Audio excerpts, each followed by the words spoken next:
Le schéma de la communication que je vous présente ici permet de mieux comprendre tous les éléments qui influencent la qualité de la communication.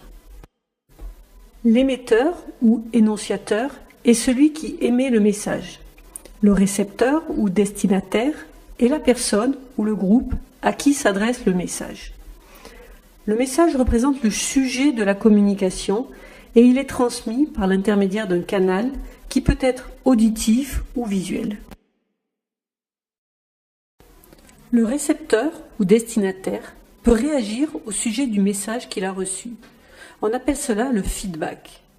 Le feedback permet de s'assurer de la bonne compréhension du message par le récepteur.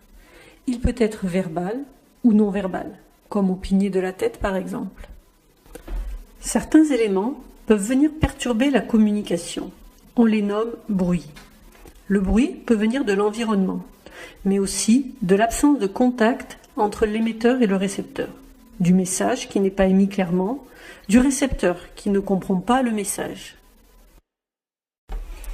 Ainsi, pour qu'une communication soit efficace, il est indispensable de veiller à ce que l'environnement soit adapté, que l'émetteur adapte son message à son interlocuteur, aussi bien sur les aspects verbaux que non verbaux, que le récepteur fasse preuve d'écoute, donne du feedback, fasse préciser le sens des termes et éventuellement reformule le message de l'émetteur. Alors, vous aussi, prenez soin de vos communications pour atteindre vos objectifs et faire passer vos messages avec succès.